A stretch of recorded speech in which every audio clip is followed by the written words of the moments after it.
Hello students, स्वागत है आप सभी का आपके अपने YouTube channel smart study classes पर। तो आप सभी को पता है कि केमिस्ट्री हमारा चैप्टर नंबर 4 चल रहा है, केमिकल काइनेटिक्स वाला, ठीक है। और इससे पहले वाली वीडियो मैंने बहुत कुछ पढ़ा दिया आप सभी को, और अगर आपने ना देखा हो तो प्लेलिस्ट में जाकर आप सारी वीडियोस देख सकते हो। आज की वीडियो आप सभी के लिए बहुत ज़्यादा इंपॉर्टेंट है, क्योंकि आज मैं आपको जीरो ऑर्डर रिएक्शन उसका जो गतिक समीकरण है वो बताने वाला हूँ।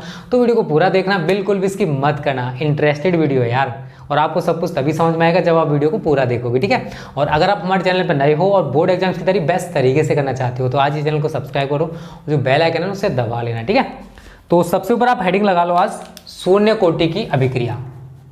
शून्य कोटि की अभिक्रिया इंग्लिश में कहते हैं zero order reaction. Zero order reaction.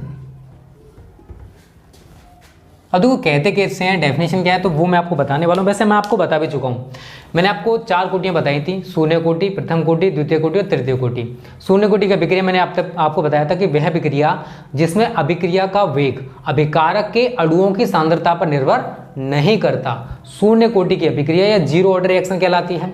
प्रथम कोटि में क्या होगा कि वह अभिक्रिया जिसमें अभिक्रिया का वेग अभिकारक या अभिकर्मक के एक अणु की सांद्रता पर निर्भर करता है, प्रथम कोटि की अभिक्रिया कहलाती है। और 2 अणुओं की सांद्रता पर निर्भर करता है, द्वितीय कोटि की। 3 अणुओं की, तृतीय कोटि की। यार डेफिनेशंस बहुत सिंपल है, आप एक तैयार कर लो, एक से ही सारी डेफिनेशंस को बना सकते हो, तो रटना नहीं समझना है, ठीक है। तो मैं यही लिखने वाला हूं, वह अभिक्रिया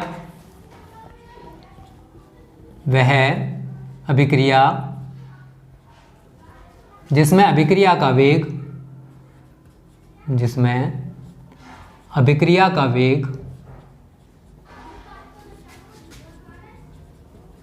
अभिकारक के अणुओं की सांद्रता पर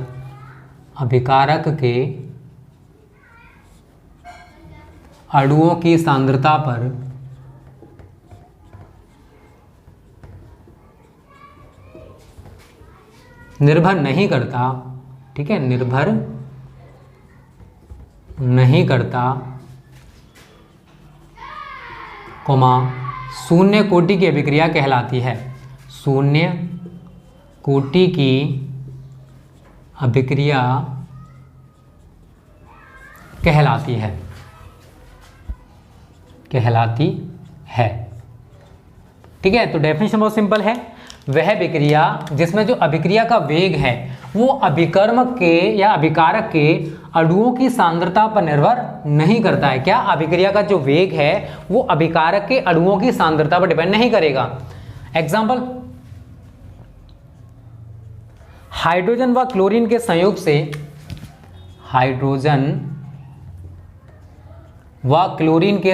से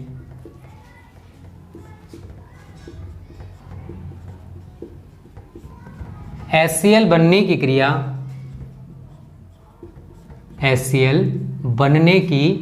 क्रिया शून्य कोटि की अभिक्रिया है। शून्य कोटि की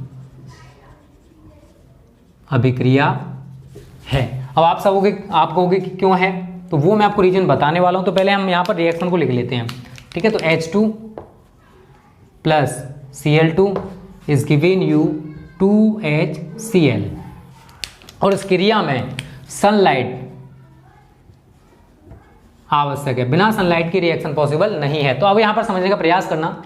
देखो स्टूडेंट, हाइड्रोजन व क्लोरीन के संयोग से HCl का बनना, HCl कितना बनेगा ये डिपेंड करेगा सूर्य के प्रकाश की तीव्रता पर। सूर्य के प्रकाश की तीव्रता जितनी ज्यादा होगी HCl का जो प्रोडक्शन है वो उतना ही बढ़ जाएगा। तो यहां पर जो HCl का बनना है वो हाइड्रोजन व क्लोरीन पर डिपेंड ना करके, इनकी सांद्रता पर डिपेंड ना करके सनलाइट की तीव्रता पर निर्भर करता है।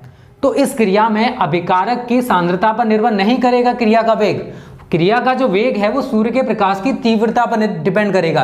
अगर सूर्य के प्रकाश की तीव्रता ज्यादा है तो क्रिया का जो वेग है वो बढ़ जाएगा, अर्थात HCl का जो प्रोडक्शन है वो तेजी से होने लगेगा। और अगर सनलाइट, सूर्य के प्रकाश की तीव्रता कम है तो जो क्रिया का वेग है वो भी घट जाएगा। तो हमें H2 और Cl2 की सांद्रता से कोई फर्क नहीं पड़ता कि इनकी सांद्रता कितनी है। HCl का बनना और कितना बनेगा और कैसे बनेगा ये सब कुछ डिपेंड करेगा सूर्य के प्रकाश की तीव्रता पर। तो हाइड्रोजन व क्लोरीन के संयोग से HCl बनने की जो क्रिया है ये शून्य कोटि की अभिक्रिया है, क्योंकि इस क्रिया का जो वेग है वो हाइड्रोजन व क्लोरीन की सांद्रता पर निर्भर नहीं करता है, बल्कि सूर्य के प्रकाश की तीव्रता पर निर्भर करता है। इसी वजह से इस क्रिया को हम जीरो ऑर्डर रिएक्शन कहते हैं। क्लियर है ना? अगर हाइड्रोजन व क्लोरीन के अगर इनकी सांद्रता पर निर्भर करता तो ये द्वितीय कोटि की क्रिया कहलाती, क्योंकि एक कोटि इसकी एक कोटि इसकी, तो ये हमारी द्वितीय कोटि की अभिक्रिया हो जाती। बट इन दोनों के सांद्रता पर निर्भर नहीं कर रहा है। जो HCl का प्रोडक्शन है या क्रिया का जो वेग है वो सूर्य के प्रकाश की तीव्रता पर डिपेंड करता है। ठीक है, तो ये हो जाएगा हमारा शून्य कोटि की अभिक्रिया। विद एग्जाम्पल आप करके आ सकते हो। आगे हेडिंग डाल लो, शून्य कोटि की अभिक्रिया का गतिक समीकरण। शून्य कोटि की अभिक्रिया का गतिक समीकरण। गतिक समीकरण, ठीक है, तो ये इंपॉर्टेंट है। माना कि कोई शून्य कोटि की अभिक्रिया, शून्य कोटि की अभिक्रिया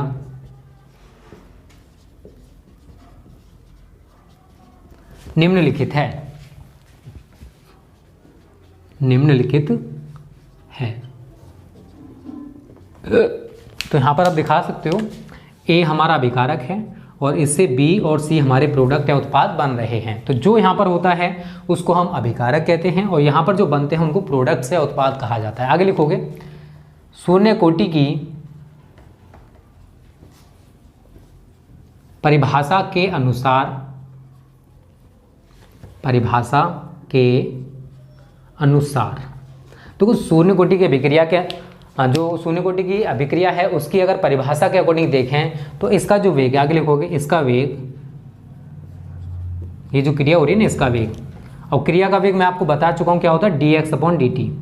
क्रिया का जो वेग है वो अभिकारक के सांद्रता पर डिपेंड नहीं करता। तो यहाँ पर आप क्या लिखोगे, a इसकी सांद्रता का चिन्ह और इसके ऊपर पावर लगा दो 0, क्योंकि जो क्रिया का वेग है वो अभिकारक की सांद्रता पर निर्भर नहीं करता। लेकिन आप सभी ने द्रव्यानुपाती क्रिया का नियम पढ़ रखा होगा, फर्स्ट ईयर में गलती से पढ़ा होगा, मुझे पता है पढ़ा होगा, तो कि क्रिया का जो वेग है वो अभिकारक के सक्रिय द्रव्यमान के अनुक्रमानुपाती होता है। तो यहाँ पर हमने अभिकारक ले रखा है तो हमें इसके ऊपर ये 0 पावर लगानी पड़ेगी। इसका मतलब है कि क्रिया का जो वेग है वो अभिकारक पर डिपेंड नहीं करता है, बट हमें इसको तो यूज करना पड़ेगा। ठीक है, आगे कर सकते हो, या dx/dt इज इक्वल टू, आपको पता है कि अगर इसको आप हटाओगे तो कोई ना कोई कांस्टेंट आएगा, तो k इंटू a⁻0।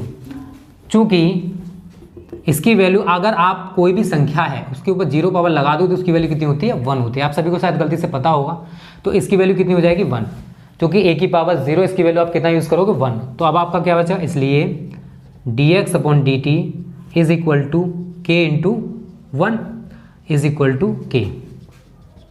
तो आप यहां पर क्या लिख सकते हो, अतः अभी शून्य कोटि की अभिक्रिया के लिए क्रिया का जो वेग है वो अभिकारक के, अब k क्या है, जहां लिख लेना, चलो लिखना चाहते हो तो यहीं लिख लो, जहां k इज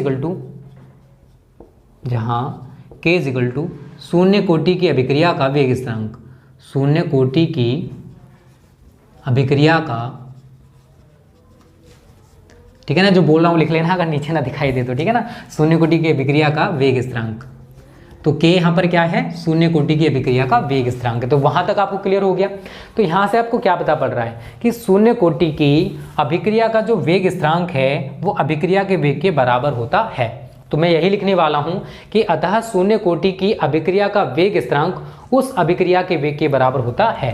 ठीक है ना, यहाँ पर आप लिख लेना, अतः शून्य कोटि की अभिक्रिया का वेग स्थिरांक, अभिक्रिया का वेग स्थिरांक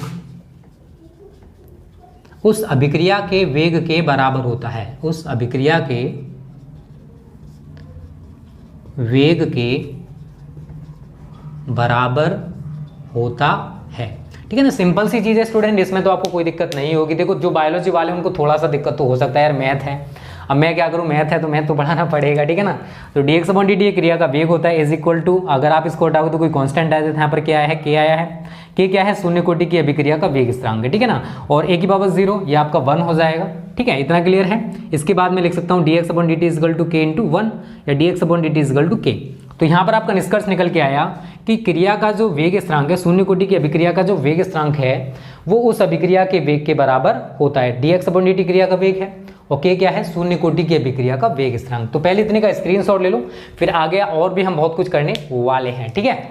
चलो इसको मिटा देते हैं स्टूडेंट, यहाँ तक तो आपको क्लियर हो गया होगा। एक दो बार आप खुद प्रैक्टिस करना, आपको सब कुछ अच्छे से क्लियर हो जाएगा, टेंशन ना लो।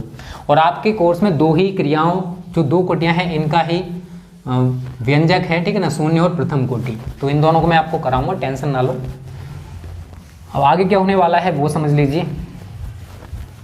देखिए अगर मैं उसको लिखूंगा तो मैं इसको क्या लिख सकता हूँ, उस वाले को, या इसके नीचे मैं 1 मान लूंगा, क्रॉस मल्टीपल कर दूंगा तो dx बराबर क्या आएगा, k इंटू डी टी, या dx is equal to k into d t. इसे आप इक्वेशन नंबर फर्स्ट बना दो। क्या बनाओगे इसे, इक्वेशन नंबर फर्स्ट।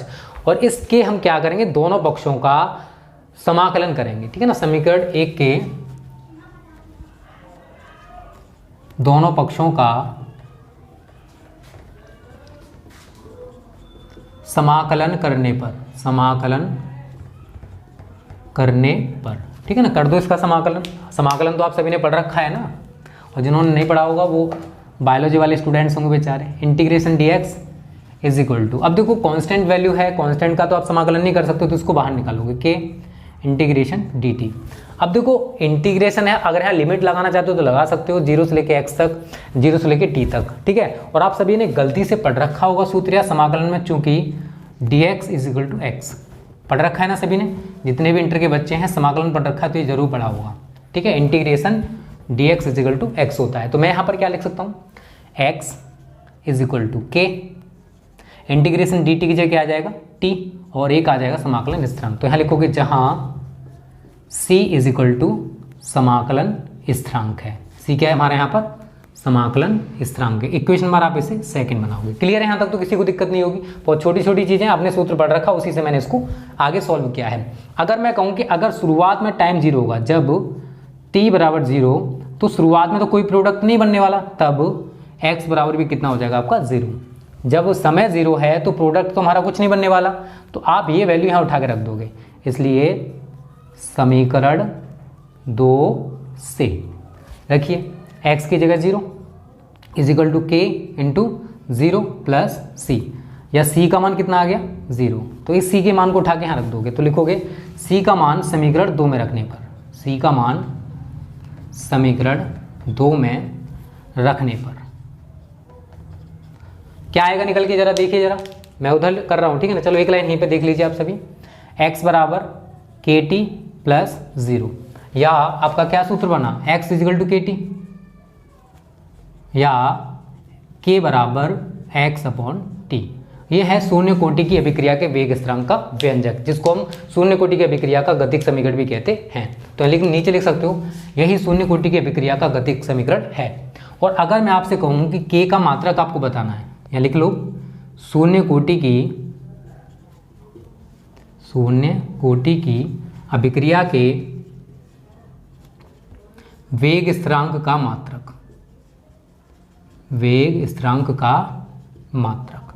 तो वो कैसे बनाओगे स्टूडेंट, बहुत सिंपल है, आप आसानी से इसको बना सकते हो। k का मात्रक आपको चाहिए, x ये मोल पर लीटर होगा, इसमें तो आपको कोई दिक्कत नहीं है, मोल प्रति लीटर, और t आपका सेकंड में होगा, बटे सेकंड। तो आप इसको क्या लिख सकते हो, लीटर नीचे आ जाएगा तो मोल प्रति लीटर सेकंड। और अगर मैं लीटर और सेकंड को ऊपर लेके जाऊंगा तो इन पर नेगेटिव पावर आ जाएंगी, तो आप क्या लिख सकते हो इनको, मोल लीटर की पावर -1 सेकंड की पावर -1। तो ये हमारी शून्य कोटि की अभिक्रिया के वेग स्थिरांक का यूनिट हो जाएगा, ठीक है। तो इस तरीके से शून्य कोटि की अभिक्रिया का ये गतिक समीकरण है। यहाँ तक आपको क्लियर है। अगर आपसे k का यूनिट पूछेगा तो आप आसानी से बता सकते हो, मोल लीटर -1 सेकंड -1, ठीक है। तो आप आसानी से इसे कर सकते हो, एक दो बार खुद प्रैक्टिस कर लेना। जो बायो वाले बच्चे थोड़ा सा दिक्कत हो सकता है, पर यार एडजस्ट तो करना पड़ेगा, क्या करें। अब देखो थोड़ा बहुत तो मैथ आपको करना पड़ेगा। अब बेचारे जो मैथ वाले हैं उनको बायो पढ़ना पड़ता है यार केमिस्ट्री में, तो वो भी तो एडजस्ट करते हैं बेचारे। स्क्रीनशॉट ले लिया हुआ सभी ने। अगले हेडिंग डाल लो, प्रथम कोटि की अभिक्रिया। प्रथम कोटि की अभिक्रिया, फर्स्ट ऑर्डर रिएक्शन। और आपको देखो फर्स्ट ऑर्डर रिएक्शन के बारे में थोड़ा सा मैंने क्रिया की कोटि में ही बता दिया था। देखो चैप्टर अच्छा है, इजी है, बट इजी यार कोई चीज़ हमें तभी लगती है जब हम उसको सही तरह समझ जाते हैं। प्रथम कोटि की अभिक्रिया,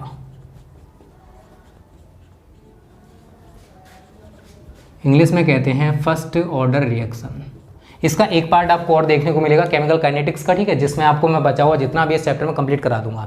देखो जितना भी टॉपिक पूछा जाता है बोर्ड परीक्षा में, क्योंकि यहाँ से न्यूमेरिकल बनता है या फिर छोटी मोटी हेडिंग्स बनती है, क्योंकि यहाँ से लॉन्ग क्वेश्चन कभी नहीं बनता है, तो आपको वहाँ पर ज़्यादा फोकस नहीं करना है, ठीक है। फर्स्ट ऑर्डर रिएक्शन, और आपका इसके बाद चैप्टर स्टार्ट हो जाएगा सरफेस केमिस्ट्री, ठीक है। फिजिकल केमिस्ट्री का वैसे लास्ट चैप्टर है, क्योंकि तत्वों के निष्कर्ष यूपी बोर्ड में नहीं है, और अगर आप किसी अदर बोर्ड से तो उसकी हम बाद में तैयारी कराएंगे आपको चैप्टर की, ठीक है। तो इसमें लिखोगे वह अभिक्रिया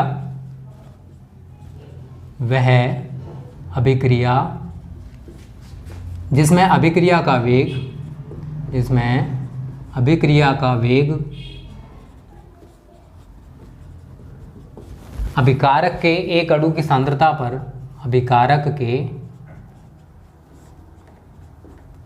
एक अणु की सांद्रता पर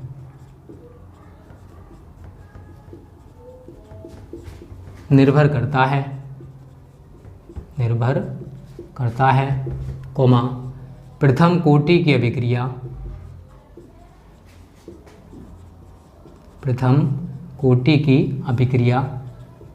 कहलाती है, ठीक है। तो वह अभिक्रिया जिसमें अभिक्रिया का वेग, देखो थोड़ा सा अंतर किया मैंने, वहां पे लिखा था अभिकारक के अणुओं की सांद्रता पर निर्भर नहीं करता, शून्य कोटि की अभिक्रिया। लेकिन अगर प्रथम कोटि की बात कर रहा है तो यहाँ पर आप क्या करोगे, एक अणु, बस चेंज बता रहा हूँ। अगर मैं यहाँ द्वितीय कोटि कर दूंगा तो 2 अणुओं की सांद्रता, तृतीय कोटि कर दूंगा तो 3 अणुओं की सांद्रता, बस इतना सा चेंज करोगे, डेफिनेशन सेम है। डेफिनेशन में आपको कोई चेंज नहीं करना, वो थोड़ा थोड़ा चेंज तो करना पड़ेगा, जो कि बहुत नॉर्मल सी बात है यार। कोई अलग चीज़ कर रहे हो तो कुछ ना कुछ तो चेंज उसमें होगा, ठीक है। एग्जाम्पल की बात करें तो एथिल एसीटेट के जल अपघटन की क्रिया प्रथम कोटि की क्रिया है। एथिल एसीटेट के जल अपघटन की क्रिया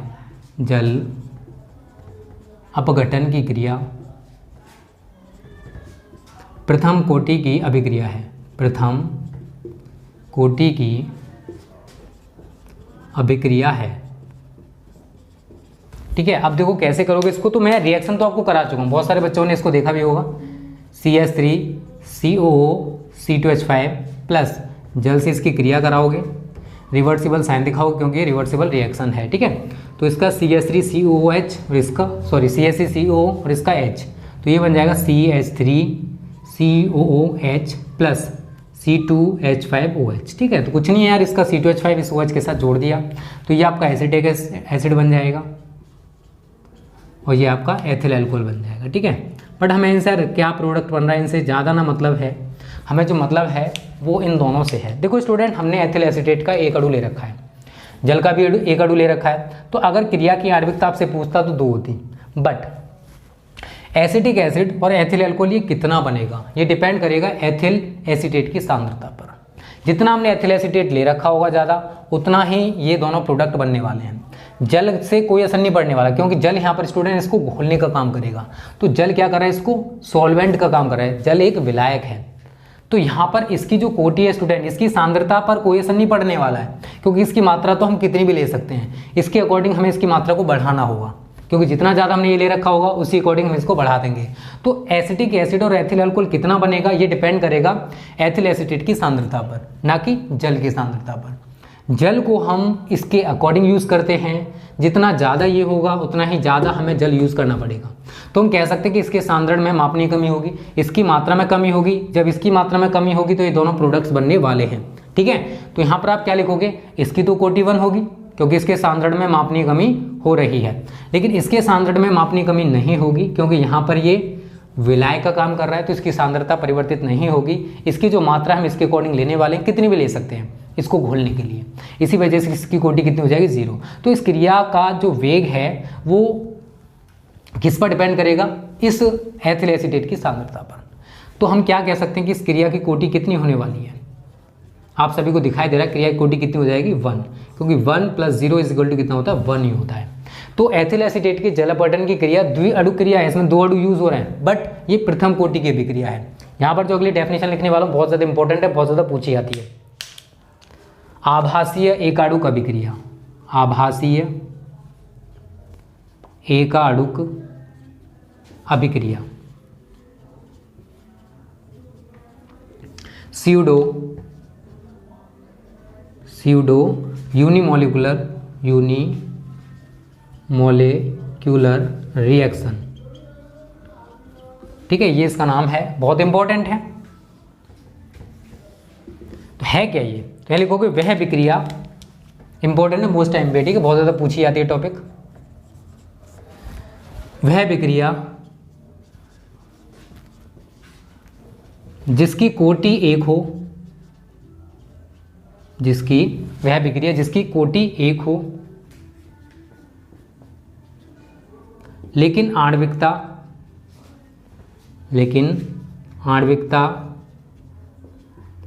एक से अधिक हो,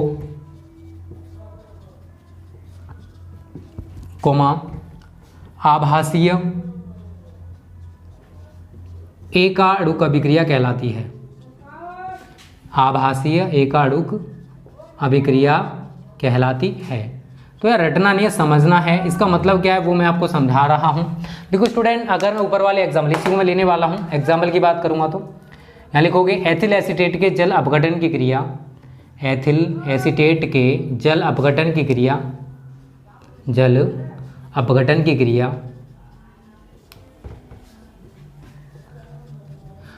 द्विअणुक क्रिया होते हुए भी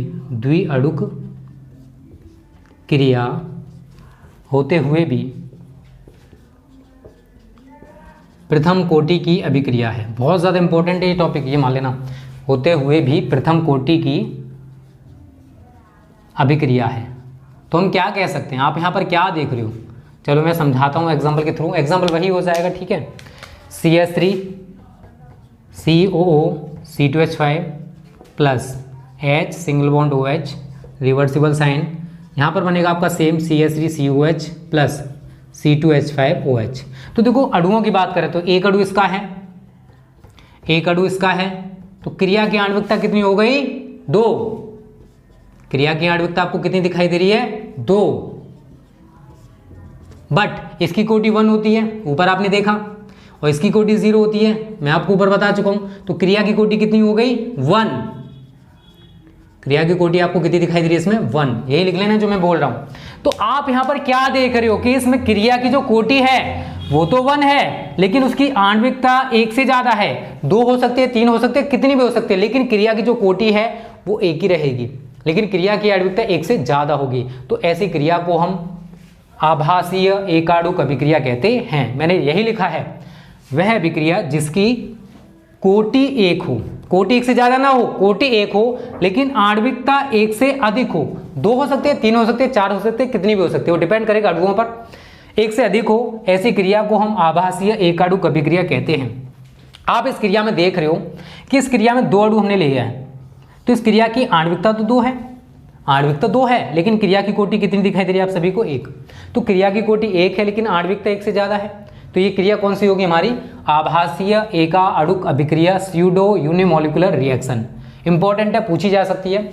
और प्रथम कोटि की अभिक्रिया आपकी समझ में आएगी कि वह अभिक्रिया जिसमें अभिक्रिया का वेग अभिकर्मक के एक अणु की सांद्रता पर निर्भर करता है, प्रथम कोटि की अभिक्रिया कहलाती है।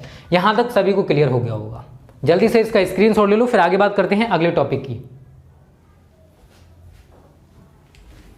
ठीक है। देखो स्टूडेंट, इसके बाद में आपको जो कराने वाला हूं वो होगा प्रथम कोटि की अभिक्रिया का व्यंजक। अभी आप एक ही व्यंजक पर फोकस करो, शून्य कोटि वाला, ठीक है ना। अभी प्रथम कोटि वाला निकल के आएगा, K बराबर 2.303/T log 10 A/A-x, और क्रिया अर्धपूर्ण हो रही है तो T half is equal to 0.6932/K। तो ये सारे टॉपिक्स मैं नेक्स्ट वीडियो में क्लियर करा दूंगा। प्रथम कोटि की अभिक्रिया का व्यंजक हो गया, द्वितीय कोटि की अभिक्रिया, तृतीय कोटि की अभिक्रिया, क्रिया की आणविकता और क्रिया की कोटि में अंतर। तो अगला जो टॉपिक है, अगली जो वीडियो है, उसमें आपका पूरा चैप्टर खत्म होने वाला है। देखो इससे बाहर कुछ भी नहीं पूछा जाता। जब मैं प्रैक्टिस सेट और अनसोल्व पेपर कराऊंगा ना, तो आप भी कहोगे सर आपने जो बताया था वही सारे क्वेश्चन आ रहे हैं। देखो अगर आप बुक के अकॉर्डिंग जाओगे तो बुक में तो यार नए नए कितनी हेडिंग्स हैं, लेकिन सभी हेडिंग्स इंपॉर्टेंट नहीं होती। अगर आप किसी भी कोचिंग इंस्टीट्यूट में पढ़ते हो तो जो टीचर जिनके पास नॉलेज नहीं है, जिनके पास जानकारी नहीं है, जो अभी पढ़ा रहे हैं वो तो आपको अकॉर्डिंग टू बुक पढ़ा देंगे, A to Z हेडिंग्स बिल्कुल मैच करा देंगे। रट्टा मार के आते हैं, रट्टा मार के आपको पढ़ा देंगे, ठीक है। बट स्टूडेंट देखो जो टॉपिक पूछे जाते हैं अब आपको उन्हीं पर ज़्यादा फोकस करना है, तो मेरे अकॉर्डिंग वो ज़्यादा बेटर रहेगा। इनसे बाहर कोई क्वेश्चन नहीं आता, टेंशन ना लो। तो आज की वीडियो कैसी लगी कमेंट करके बताना, अच्छी लगी तो वीडियो को लाइक और शेयर कर देना। ओके फ्रेंड्स, थैंक यू, जय हिंद, जय भारत।